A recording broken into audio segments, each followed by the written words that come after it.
Na Prever FM, você começa o dia bem informado. Agora são 7h03, voltamos com o primeiro jornal na Prever FM, virou já 7h04. E nós estamos recebendo hoje a nutricionista Karen Kaori Miyamoto. Ela é a nossa entrevista número 511. Karen, bom dia, obrigado por aceitar o nosso convite. Olá, bom dia a todos. Eu que agradeço, é um imenso prazer estar aqui hoje com vocês. Karen, as pessoas se alimentam de fato mal.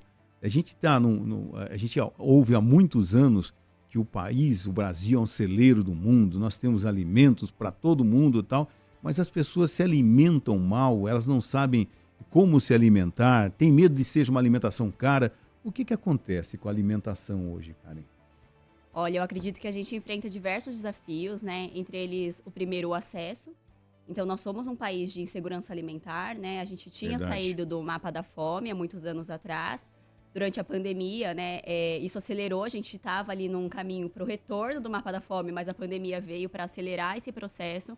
Então, número 1, o acesso. Apesar da gente ter uma produção grande, a gente ter ali um solo fértil, né? Onde a gente pode produzir tudo muito melhor, um tempo que contribui para isso, né? Um país tropical. Mas apesar disso, a gente tem essa dificuldade do acesso, da localização. Então, muitas vezes, a pessoa tem ali na sua cidade um mercado, mas ela mora numa região muito afastada, né? Ou, por exemplo, que a gente não tem os transportes realmente. Um segundo desafio que eu acredito que exista muito é a informação, superinformação, né? Então, a gente consegue achar na internet sobre tudo, a gente vai ali sempre lutar contra as fake news, né, sobre os alimentos. Então, a gente acaba enfrentando muitos modismos que tornam o nosso trabalho um desafio. Então, não existe um super alimento, né? A gente trabalha ali com um conjunto, uma combinação de coisas para ajudar a população. Quanto ao preço, eu acredito muito, eu sempre falo para os meus pacientes, para os meus alunos, em relação a aproveitar os alimentos da safra, que são aqueles alimentos que são mais produzidos em abundância, então a gente tem um preço menor, né? Uma qualidade nutricional melhor, um sabor melhor também, que precisa ter, né? Então, eu acredito que a gente tem vários caminhos para isso, na verdade. Depende da perspectiva que a gente está conversando. E no caso, de repente, uma cidade como Botucatu, você prestigiar o produtor local também, né? Que é mais próximo, você vai estar prestigiando alguém que mora perto de você, que talvez até você conheça, que vai levar ali nessas feirinhas de produtores locais um alimento recém-produzido, né, Karen? Exatamente, a gente trabalha muito com o que a gente chama de ciclos alimentares. Então, onde o alimento é produzido e até onde ele vai. Uma vez que a gente consome um alimento produzido no nosso município, na nossa cidade, além da gente estar apoiando a economia da nossa cidade, apoiando o sucesso financeiro da nossa população, a gente diminui a emissão de gases poluentes, né? Porque a gente não precisa transportar ou consumir alimentos que vêm ali de muito mais longe. Na verdade, assim, a maior parte do que a gente consome. Então, esses ciclos alimentares reduzidos, eles são muito mais biossustentáveis, são mais acessíveis financeiramente, como a gente já conversou, porque eles não precisam ali de agregar o preço de cada etapa, né? Foi uma etapa curta ali até chegar a gente. Entendi. Agora, também, o brasileiro, ele tem o hábito de comer frutas e verduras e legumes. De repente, a gente fala, não vamos nem pensar na questão financeira, na questão econômica. Mas se ele tem acesso, ele tem esse hábito de comer esses alimentos que são os alimentos mais saudáveis? A gente tem uma pesquisa, que é uma pesquisa telefônica, né, o Vigitel, que é realizada há muitos anos aqui no Brasil. E essa pesquisa frequentemente mostra que a gente tem um baixo consumo desses alimentos. Então, muitas vezes encarece a refeição por a gente ter um consumo da outra parte, que normalmente são as proteínas animais, né? E essa redução dos alimentos que trazem as vitaminas, os minerais. Então, hoje em dia, a gente vê que muitas pessoas, né, não vou generalizar, mas muitas pessoas, elas consomem o carboidrato, a proteína e suplementa o que a gente teria com base das verduras e dos vegetais, né? Dos legumes, das frutas, principalmente. E são esses alimentos que causam mais saciedade também, então eles contribuem ali no controle e manutenção do peso, da saúde, do funcionamento dos órgãos, né? Então eu vejo dessa forma, a gente realmente precisa de um incentivo melhor para a população consumir. Muito se dá, né, pelo trabalho que as pessoas falam que acaba tendo ali por descascar, armazenar, que são alimentos mais perecíveis, querendo ou não, a gente sabe disso. Mas o fato da gente trazer a informação de como que a gente vai lavar a alface, vai armazenar certinho na geladeira ela vai durar muito mais tempo, né? Então, as pessoas começam a perceber que é muito mais possível. A gente tem também os pré-higienizados e já higienizados no mercado que facilitam, né, bastante. Então, torna mais acessível para o consumidor, porque às vezes as pessoas simplesmente quer consumir, mas ela sempre pensa, eu como e estraga a banana, estraga a alface, daí acaba desperdiçando o meu dinheiro. Mas não, exatamente, se a gente organizar certinho, dá certo. Eu acho que você consegue fazer um dia a dia, né? Eu, por exemplo, alguns ouvintes já sabem, mas as minhas companheiras de bancada sabem, eu sou ovolacto vegetariano, né? Então, eu me preparo, por exemplo, com relação a verduras e alface, lá em casa a gente coloca em camadas. Depois de higienizar, você coloca camadas da alface no papel toalha e coloca no recipiente e coloca na geladeira, fechadinho e tal. Ela dura mais, inclusive, né? Essa dica eu aprendi já há alguns anos e tal, e é bastante interessante. Você tem uma maior durabilidade. E aquela história, as pessoas gostam da coisa muito mais prática, né? Na correria do dia, chega no final da tarde, nossa, eu vou ter que descascar isso aqui. Você tem, é um pouquinho mais caro, você tem alguns mercados que oferecem esse alimento já higienizado, embalado a vácuo e tudo mais, tal, né? Mas de repente você tem que ter o romantismo do alimento. Hoje é o dia do cozinheiro, inclusive, né? Hoje é o dia, coincidentemente, é o dia do cozinheiro. Você tem que ter aquele romantismo de poder descascar um legume, de você fazer, de você ter o elogio para quem você fez, inclusive para você mesmo, né? Tudo isso são hábitos saudáveis e, no meu caso, é uma terapia também. Com certeza. E querendo ou não, esses alimentos, quando produzidos em casa, né, essa diversidade valorizada, traz um bem-estar pra gente. É verdade. Então, às vezes, a gente tá ali sempre na correria, que existe muito hoje. A gente sabe que é uma atribuição a esse consumo de alimentos mais práticos, a busca pelos alimentos mais práticos. Só que no final das contas, às vezes, a gente consome tanto fast food pra ter isso, que no final ali da semana a gente já tá tão cansado. E não, se a gente fizesse os congelados, se fizesse o planejamento certinho, no final de semana a gente tem uma disposição melhor, a gente tem menos deficiências nutricionais, né? E isso leva ao bem-estar e à maior produtividade, né? Querendo ou não. Verdade. Natália. Quais são os principais erros que a gente mesmo comete ao tentar iniciar uma alimentação mais saudável? Eu acredito que muito se deve ali ao sensacionalismo, muitas vezes. Então, acreditar que, nossa, eu vou ter que mudar bruscamente tudo que eu faço, vou ter que cortar o que eu gosto de consumir. Isso afasta a gente de uma alimentação saudável da nossa realidade. Afasta esses dois fatores, na verdade. Então, eu como nutricionista, o que eu gosto de fazer, né? Eu gosto de entender o que a pessoa já consome, de onde que ela vem, quais são as tradições da família dela, e não mudar muito daquilo. Muitas vezes a pessoa come legal, a gente só precisa acrescentar ali, vou caprichar um pouco mais no cálcio, nas verduras, as fibras estão baixas. Então a gente muda pequenas coisas e mantém muito também da alimentação. E daí, nisso, passo a passo, a cada mês que a pessoa volta, a cada 2 meses que a pessoa volta, a gente vai mudando mais um pouquinho. Chega no final de 6 meses, a pessoa mudou completamente ali, só que sem ser de uma forma muito radicalizada, né? É igual a gente, por exemplo, acordar de manhã e falar, não, vou ser maratonista de um dia para o outro. É muito cansativo, né? A gente precisa dessa transição. Então, eu acredito que fazer também muito do que o outro tem feito, sabe? Então, assim, a pessoa nasceu em outra casa, ela tem outra realidade, a família dela trouxe outros costumes. A gente querer abandonar o que a gente já tem, afasta a gente da possibilidade, né? Da realização. Difícil.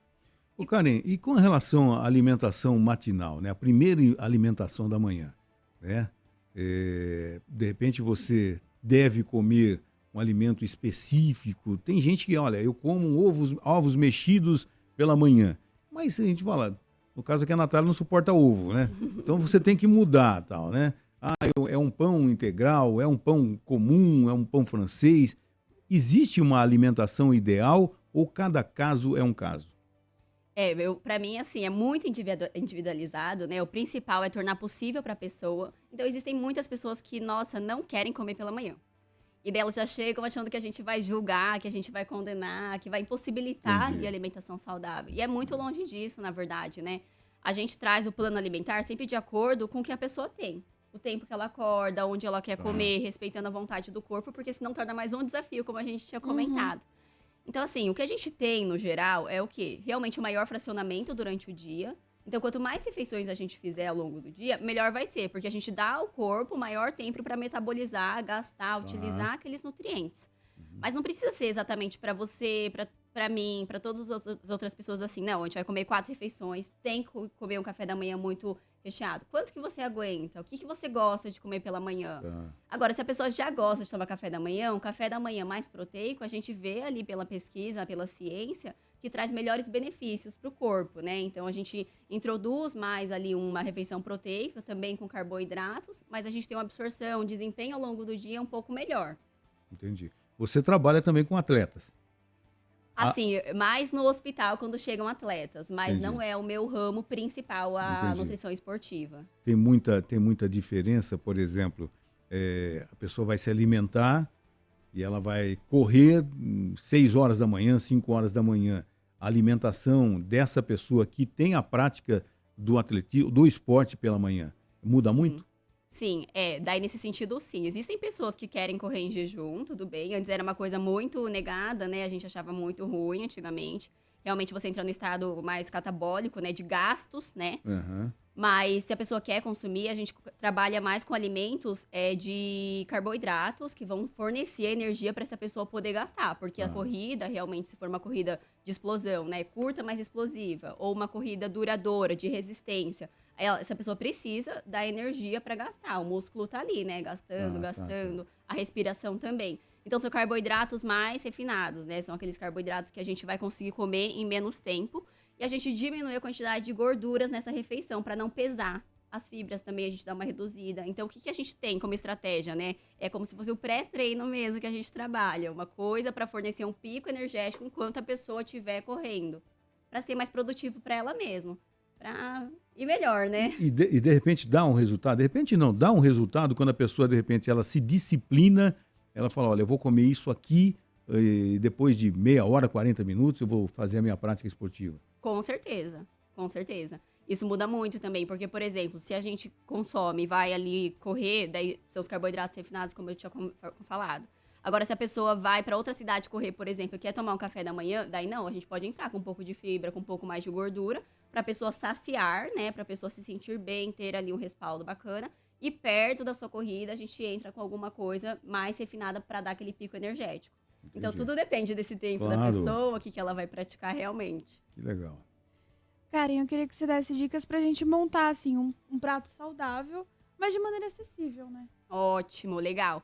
A gente tem o que a gente chama de Meu Prato Saudável, né? Disponibilizado pelo Ministério da Saúde, onde a gente tem o prato para seguir ali as proporções. Dentro desse prato, o círculo, a gente divide no meio. A lateral, uma das laterais, a gente trabalha com verduras, legumes, né? Então, a gente tem o quê? As folhosas, o quiabo, o chuchu, a abobrinha, né? Assim como eu falei, sempre procurando ali o calendário do mês pra gente ter um prato mais bacana. Na outra metade, a gente divide novamente, né? Então, em quartos. A parte inferior, a gente coloca os carboidratos. Então, vai entrar o quê? Macarrão, arroz, o pão, se um dia a gente quiser fazer uma refeição como um lanche. Entra também as raízes e tubérculos, as batatas, mandioquinha, inhame, né? E a parte superior, a gente divide mais uma vez. E daí a gente fica com as leguminosas como proteína de origem vegetal e a outra parte como proteína animal. Igual para o senhor que é ovo-lacto, né? A gente colocaria os ovos principalmente, mas também a gente enriquece ali a parte das leguminosas mesmo, né? Um hambúrguer de grão de bico, de lentilha, preparos dessa forma.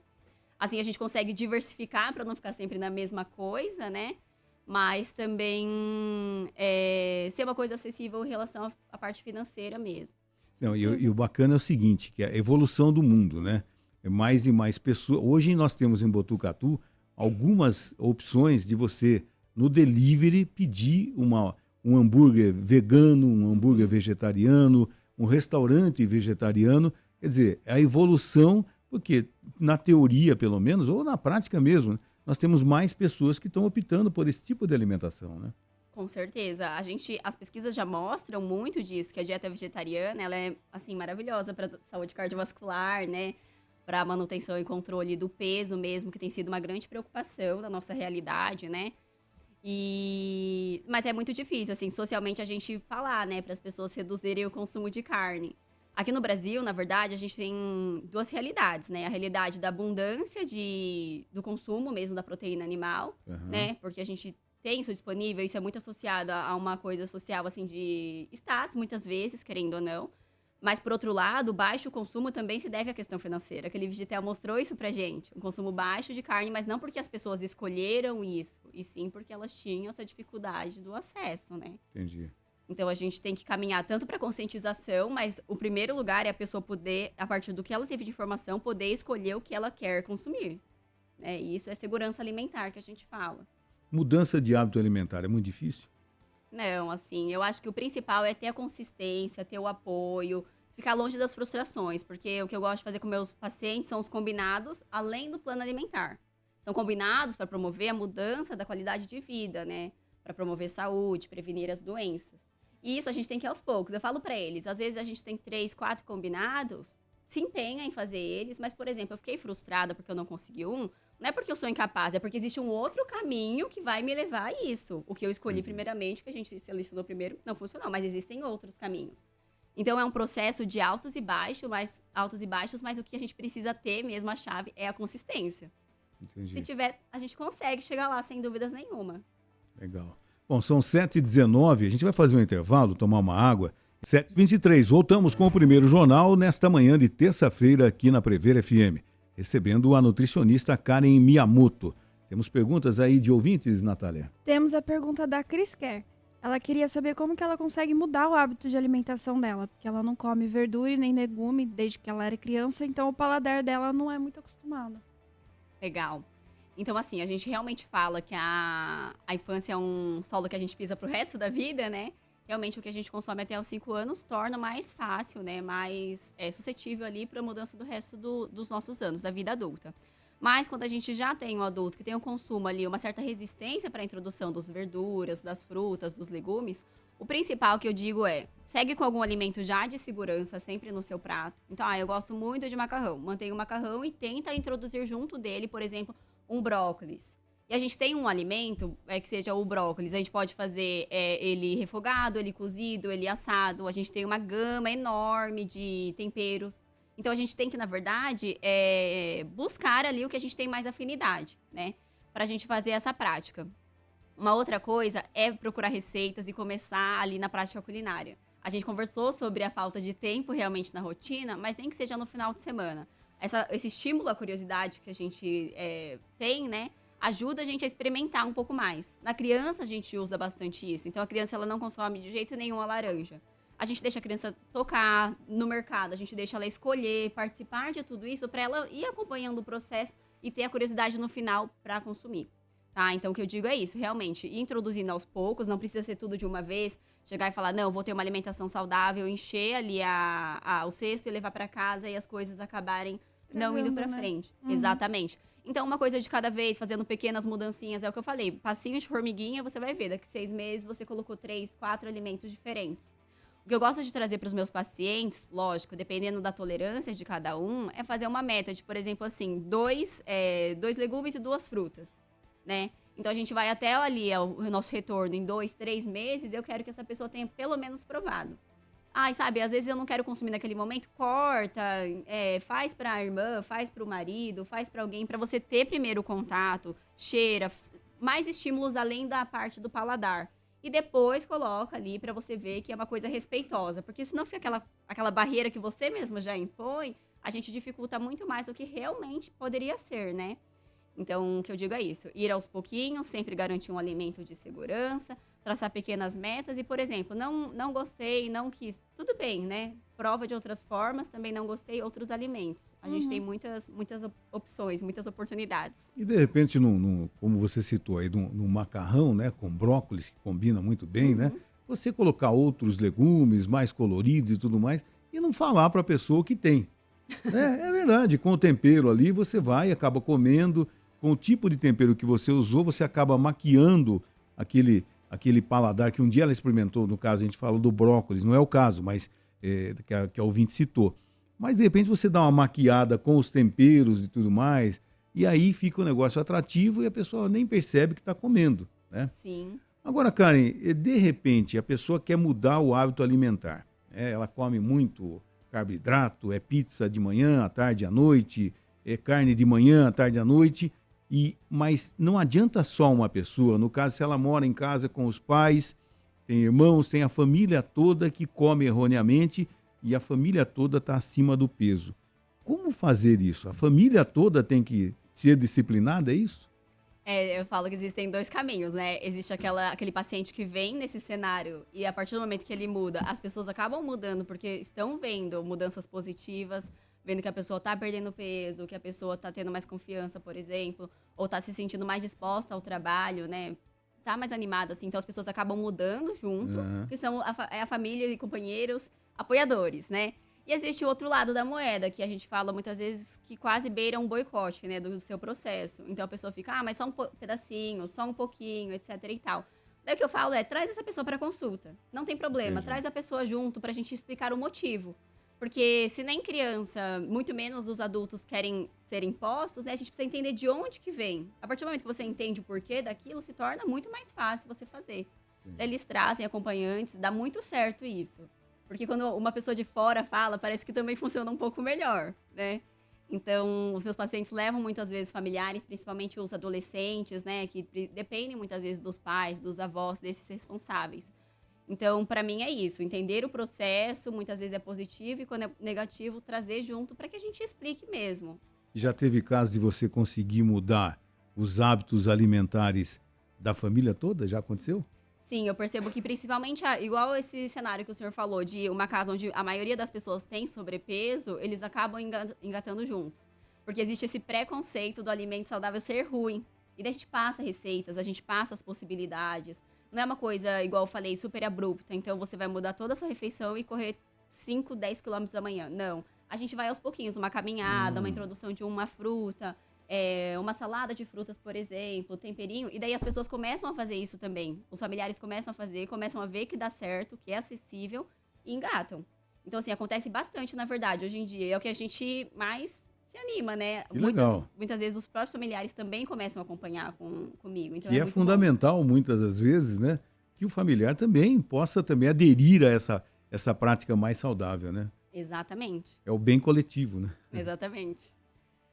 Agora falando o paladar infantil, ele realmente existe ou é só uma desculpa? Ele existe, o paladar... Na verdade, o que a gente atribui esse termo do paladar infantil é isso, que até os 2 anos, principalmente, né, a gente apresenta os alimentos para as crianças. Então, a introdução alimentar, ela começa a partir dos 6 meses ou sinais de preparo dessa criança. E até os 2 anos, é o que a gente fala, tem que expor o máximo possível a criança aos alimentos, à textura, a tudo, porque quanto mais contato ela tiver, melhor vai ser. Até uns 5 anos, a gente passa por uma fase, muitas vezes, que chama neofobia alimentar. Então, a criança, ela rejeita os alimentos novos, né? E se, nesse período, a gente não apresentar, futuramente a pessoa vai ter maior resistência. E isso que a gente chama de paladar infantil realmente. Daí, claro, uma pessoa ali, adulta, que tem um paladar infantil, mas tem um propósito, principalmente ali eu vejo na área da nutrição esportiva, eles engatam, eles começam a comer mais porque eles têm esse outro propósito, né? Mas de própria escolha, realmente torna muito mais desafiador, mas a gente consegue. Então, assim, eu sou uma entusiasta da alimentação infantil, da pediatria, né? Eu gosto muito e, assim, porque a gente impacta pelo resto da vida. Então, é o período onde a criança vai ter ali uma base alimentar melhor e ela vai desenhar ali, vai impactar na genética dela, que é o que a gente chama de epigenética, né? Para as doenças ou uma vida saudável futura, né? Então, diminui, aumenta a chance de doenças ou não, né? Também. Então, sim, mas dá para mudar, sim.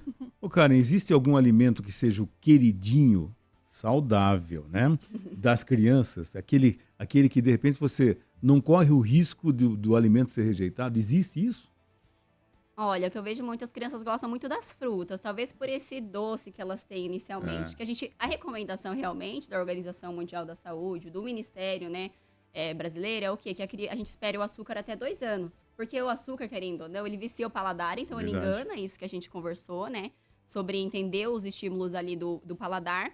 E também porque senão a criança vai querer abandonar os alimentos saudáveis, né? Então, assim, eu vejo que as frutas, as crianças têm uma adesão boa porque traz esse docinho e também. Tem uma fruta que seja queridinha, não? Eu vejo que eles gostam bastante da banana, da manga, melancia. Melancia é um favorito, assim, eu vejo. A uva também, as crianças aceitam muito, né? Então, eu acho que é isso, que traz o docinho, traz as texturas. As crianças são, na verdade, assim, muitas vezes o adulto acaba limitando a criança. Então, assim, o pai, a mãe, os avós não gostam de uma fruta, falam, não, ele não vai gostar, não é bom. né? E acaba não dando e a criança ia adorar, na verdade. Talvez nunca tenha provado a fruta, né? E não tem eu gosto ou não gosto, né? Exatamente. A gente fala muito que na alimentação infantil você tem que oferecer várias vezes. A criança tem esse período de rejeitar mesmo os alimentos, mas continua oferecendo ali de novo, passa uns meses, oferece novamente, porque uma hora a criança tende a aceitar. Pode ser que ela não goste mesmo e tudo bem, mas ela aceitando cada vez mais, no futuro vai ser muito mais fácil para ela, né? Perfeito. E pergunta de ouvinte. A Sônia mandou uma mensagem, né, que ela tá na fase dos 58 anos. Opa, aqui. E ela tem refluxo, dependendo do horário que ela faz as refeições. E também do que ela consome, né? O que ela poderia fazer para melhorar esse refluxo?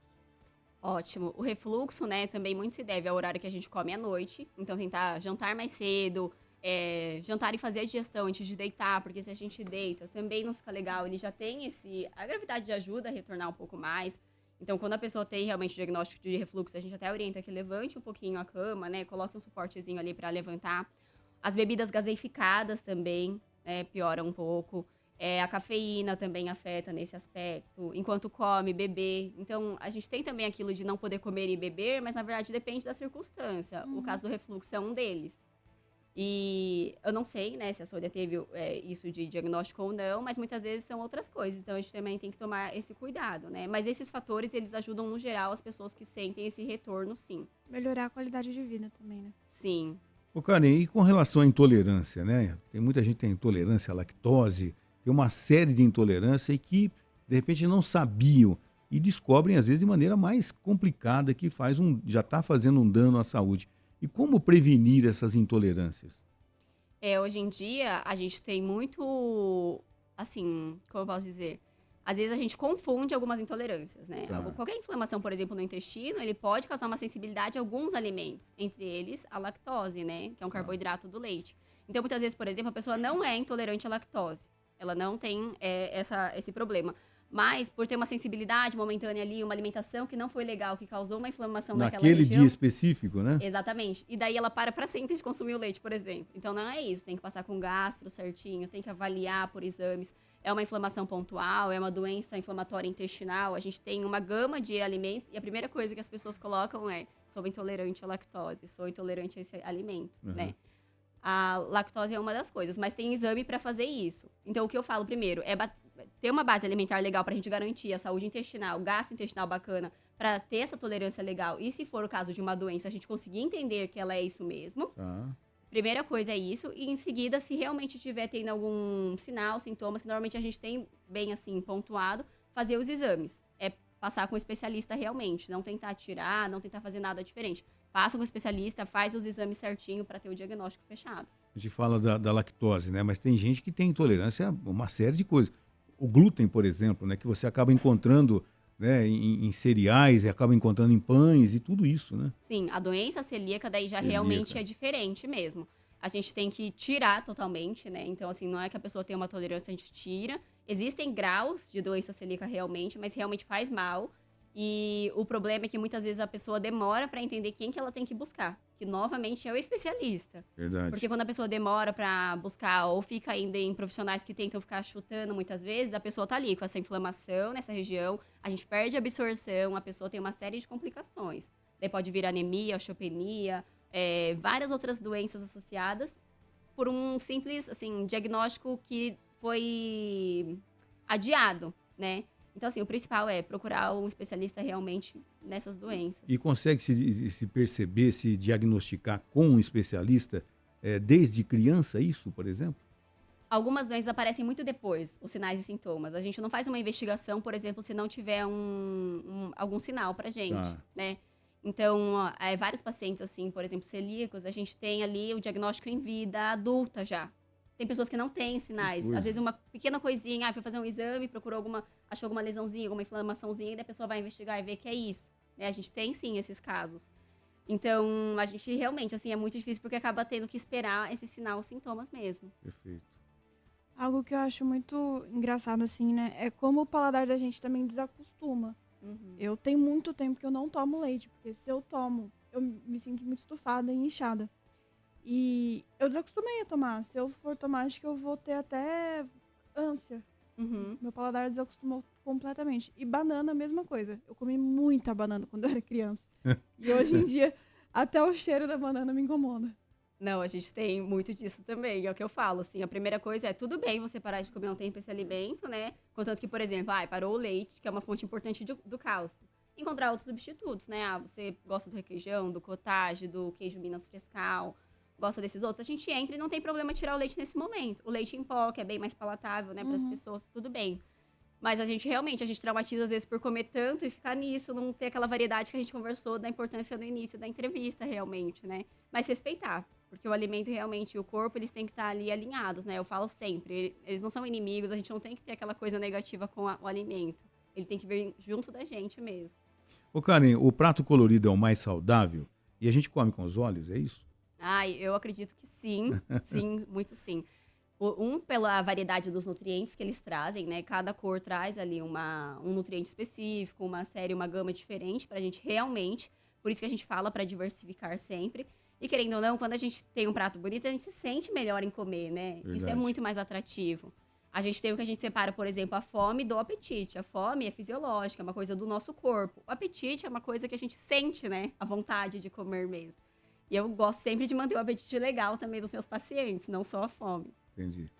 Agora as pessoas, no modo geral, hoje é uma queda de braço com as oportunidades quando você vai num supermercado, numa loja de conveniência, principalmente quando você chega ali próximo ao caixa, que você tem os ultraprocessados gritando, me leve, aquele salgadinho que é só abrir, chegou em casa, já vai maquiar a sua fome, fazem um mal danado esses ultraprocessados, não? Exatamente. A gente tem agora essa ascensão do termo mesmo de ultraprocessados, né? Trazido pelo Carlos Monteiro, que é um pesquisador da USP, muito legal, os trabalhos dele são excelentes.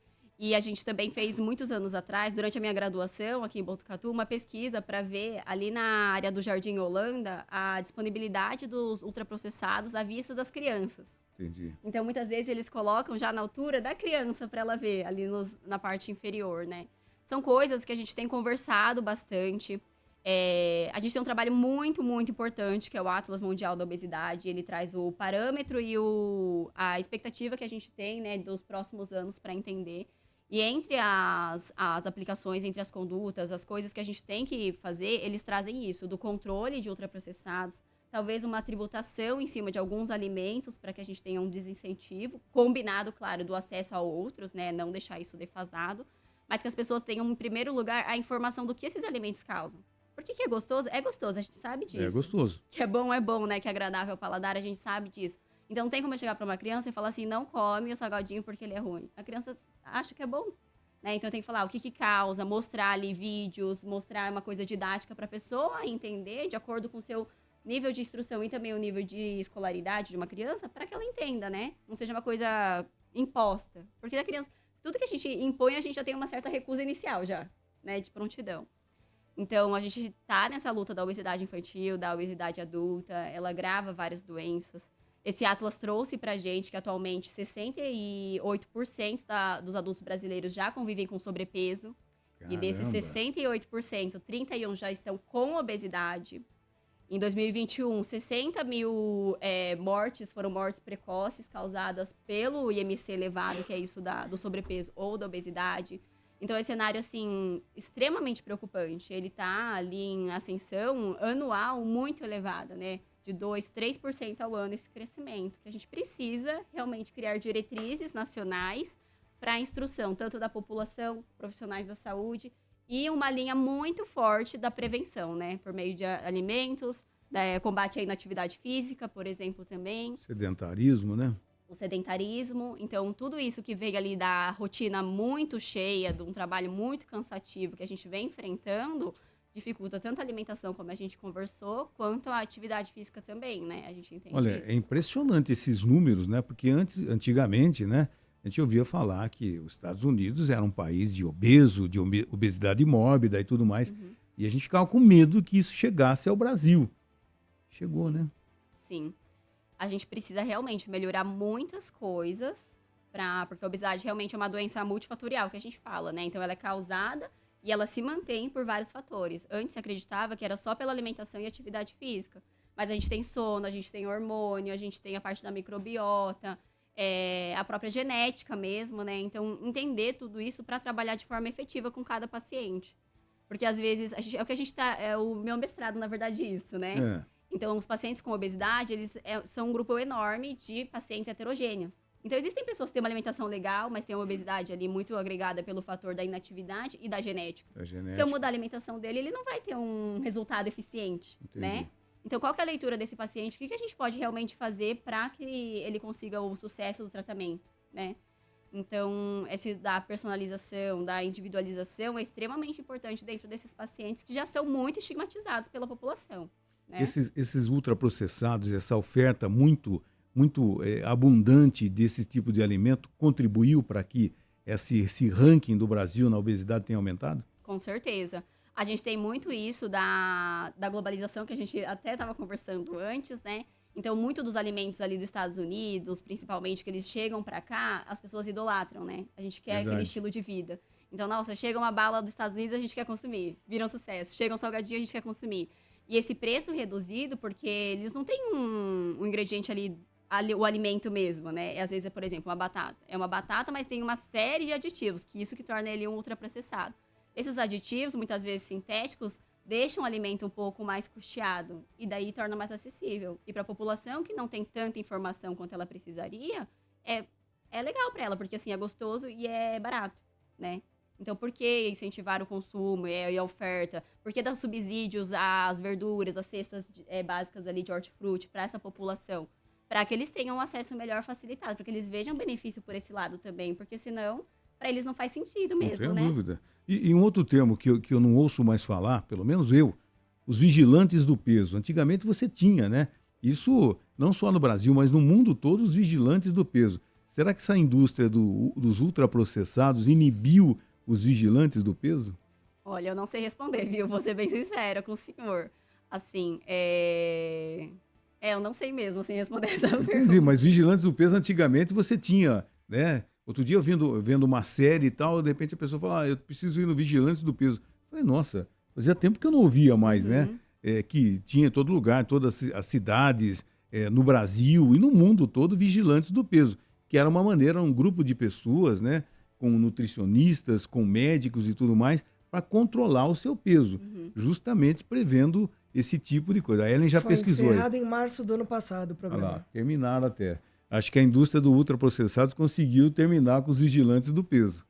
Existe tudo isso por trás, que a gente muitas vezes não sabe, né? Não tem essa informação mesmo. Já no finalzinho, você falou de repente, nos Estados Unidos, o pessoal vê aquele alimento, acha bonitinho. Tem um alimento que já faz uns 3 anos, 4 anos, que se tornou presente na vida do brasileiro, que é o tal do pistache. Que nos Estados Unidos é produzido em abundância e tudo mais, e chegou aqui no Brasil, sorvete de pistache, panetone de pistache, ovo de Páscoa de pistache. Menos in natura. E aqui no Brasil a gente não tem ainda, deve ter alguém já começando a produzir, mas nós não temos ainda uma plantação, uma produção de pistache. É um alimento que veio dos Estados Unidos para cá e que tomou conta, né? Não, totalmente. A gente vê que virou uma febre, né? E são alimentos, assim, muitas vezes muito mais caros, realmente. A população continua ali consumindo, gosta bastante.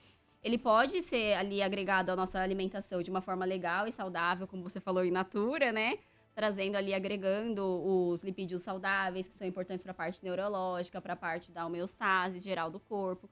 Então, assim, a gente pode consumir ele legal. Todos os alimentos a gente consegue consumir legal e consegue consumir de uma forma que é um pouco mais palatável, mas traz ali alguns prejuízos para a saúde, né?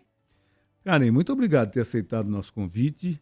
A gente está tentando conversar com a Karen para ter ela periodicamente aqui no Primeiro Jornal, para trazer todas essas informações importantíssimas para as pessoas, né? Para tirar, algumas vezes, alguns vícios errôneos das pessoas com relação ao alimento, que de repente provar um alimento para saber, não basta só falar, eu não gosto, mas nunca provei, enfim. A gente vai conversar com a Karen aqui para ter ela periodicamente. Errado, prova de novo. Prova de novo. Muito obrigado, viu, Karen? Eu que agradeço, foi um prazer, viu? Obrigada, gente. Você ouviu Primeiro Jornal Previr FM.